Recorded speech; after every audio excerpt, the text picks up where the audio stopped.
Good day and welcome to E Type Tools. Today I'm going to explain the content of the Jaguar E Type tool roll by an example of a March 62 original tool roll. So to start with, is the original tool roll is identified by its buckle and the strap. The original buckle do not have a roll here that is to prevent cutting or bending the strap, but this is the shape and design of the original. And so I'm unfolding for you now this original all genuine tool roll, and we'll explain you briefly every single item.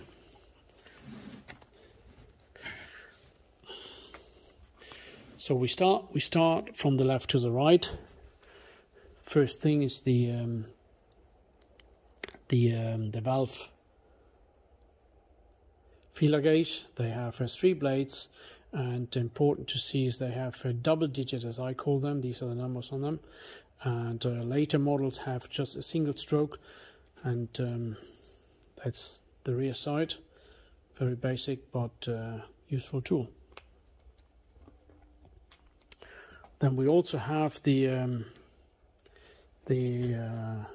Lucas point setter screwdriver. With this you measure the gap between the contacts, and this is to loosen and tighten the contact itself. Then there is the tire valve removal tool. There's a hole in there to accommodate the top of the valve. They become dull over the time, but that is how they are after 60 years. Then there is the tire pressure gauge. This one has the wing logo with some patent numbers on there, and on the rear side you can see it has a unit which is lbs per square inch, and also here is a tire valve removal tool, which you don't need as you have the other one. Next is the 4.5 inch adjustable. It's marked Gering tons with the S at the end. On the rear side it says Jaguar, and this opens and closes by the small vinyl. Very useful tool. I have one in my cubby box, and every time I need is one tool for everything.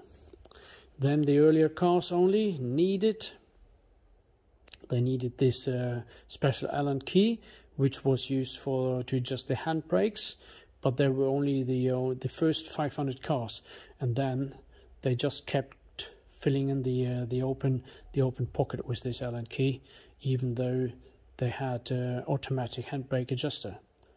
So that is how they are. Mind that tip here, original surface. Then we have a pair of pliers here. They are made by SSP, which means Sheffield Steel Production in England, and this model looks mint, as I can't see any marks. It is it is very nice, and you see the surface. This is old tools. This is high quality production. Then we have a really rare small Tommy bar. Most of these were bent.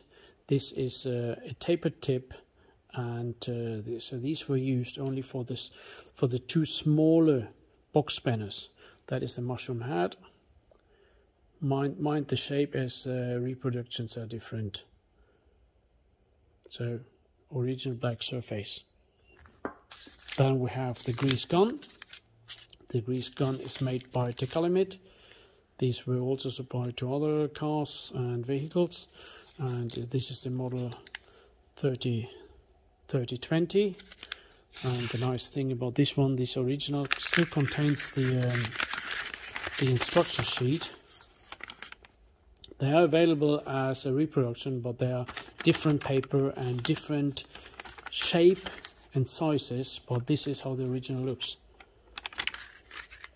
Then we have the bleeder tin. This is for bleeding the brakes, and you have there's a hose in here which you attach to the bleeder valve, and you collect the brake fluid in here, and that you can fill it back up in the brake reservoir. So this is an early design, Later ones were a bit different.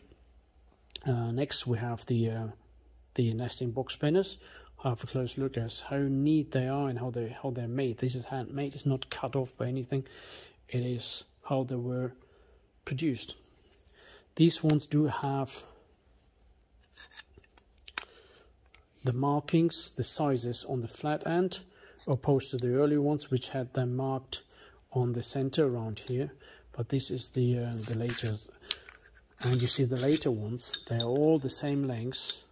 They're all 6-inch long, exactly the same length as the pliers and the small Tommy bar. So these were introduced actually in December '61. Then the next tool is the box spinner, 7-inch long, 1.5 BSF, and the other size is 3/4. And this spanner was used for the spark plugs, and the cylinder head dome nuts. Then we have a set of open-ended spanners, four keys, and just taking one to show you what they should have. They have the brands Jaguar on each of them on one side, and on the rear side it says Garrington without the S, as you had on the adjustable, and they only have the size marking on one side. And very good quality tools. They last very long. They usually don't bend. This is obviously an unused, unmolested original surface, and they were mixed with TW or even SSP for the later ones, so they were not made or produced for one set. I think they ended up in a box and were taken by chance what they had. So that is how some tool rods ended up with mixed brands of the open-ended spanners. Next tool is the screwdriver. This has the marking on the outer side, whereas the later screwdriver have the markings in the groove, but it's still a round circle for the Jaguar, which you don't find on the reproduction. This is a very nice, I would say, mint condition screwdriver. Straight, fixed blade, as you can't exchange these, you can't remove it. And these were supplied up to July '62, and then they changed to the combination screwdriver, which had a Phillips and a straight blade. Last tool is the Tommy bar. This is very hard to find, as most of them were bent and others are copied or reproduced. This one is the original mushroom head, and mind the shape, as others are more flat or wider. And this is, here you also see the other side, and yep, this is used for the two larger box spanners, and this is original surface in black or dark. So watch out for these. If you have any questions, contact me. I will make more videos on the individual tools, and I hope this gives you a first overview of what an original tool roll should look like. And hope you enjoyed the video, and please contact me if you have any questions. Thank you very much.